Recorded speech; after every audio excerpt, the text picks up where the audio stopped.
दोस्तों, हमारे चैनल को सब्सक्राइब करें और लेटेस्ट अपडेट्स के लिए बेल आइकन को दबाना ना भूलें। बहुत समय पहले की बात है। एक घने जंगल में एक बंदर और एक बिल्ली रहते थे। दोनों की दोस्ती मशहूर थी, लेकिन उनकी आदतें एक दूसरे से बिल्कुल अलग थी। बंदर बहुत चालाक और चालबाज था, जबकि बिल्ली सीधी सादी और मेहनती थी। बंदर हमेशा खाने की चिंता में रहता था। वह बिना मेहनत किए ही पेट भरने के तरीके खोजता रहता। दूसरी ओर बिल्ली मेहनत करके अपना पेट भरती थी। वह शिकार करती, मछलियाँ पकड़ती और अपने लिए भोजन इकट्ठा करती। एक दिन बंदर ने देखा कि बिल्ली बड़ी मेहनत से मछलियाँ पकड़ रही थी। उसने सोचा, अगर मैं इसे बेवकूफ बना दूं, तो बिना मेहनत किए ही खाना मिल जाएगा। इसी जंगल में एक किसान भी रहता था। किसान ने अपने घर के आंगन में आग जलाने के लिए लकड़ियों का ढेर लगाया था। उस लकड़ियों के ढेर में कुछ बादाम छिपे हुए थे। यह देखकर बंदर के मन में एक चालाकी भरी योजना आई। बंदर ने बिल्ली से कहा, मित्र, मैंने सुना है कि इन जलती हुई लकड़ियों के नीचे स्वादिष्ट बादाम छिपे हुए हैं।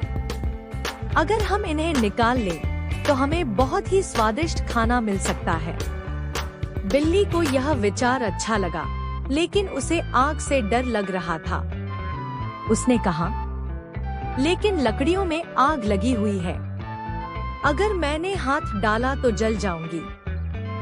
बंदर ने बड़ी चालाकी से कहा, अरे, तुम तो बहुत ही फुर्तीली और निपुण हो। तुम्हारे पंजे इतने तेज हैं कि तुम बिना जले बादाम निकाल सकती हो। बिल्ली को बंदर की बातों पर भरोसा हो गया और उसने धीरे धीरे अपने पंजे जलती लकड़ियों में डालने शुरू किए। वह एक एक करके बादाम निकालती गई और बंदर मजे से उन बादामों को खाता गया। बिल्ली को यह पता ही नहीं चला कि वह मेहनत कर रही है और बंदर बिना कोई मेहनत किए सारे बादाम खा रहा है। कुछ देर बाद जब बिल्ली के पंजे जलने लगे, तब उसे समझ आया कि बंदर ने उसे बेवकूफ बनाया है।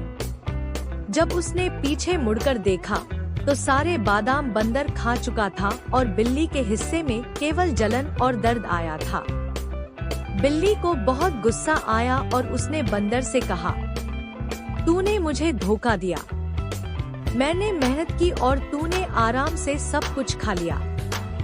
बंदर हंसते हुए बोला, यह तो तुम्हारी बेवकूफी थी। अगर तुम चालाक होती तो यह काम मुझसे करवाती। बिल्ली को समझ आ गया कि वह धोखा खा चुकी है। वह वहां से चली गई और उसने कसम खाई कि अब कभी भी किसी चालाक की बातों में नहीं आएगी।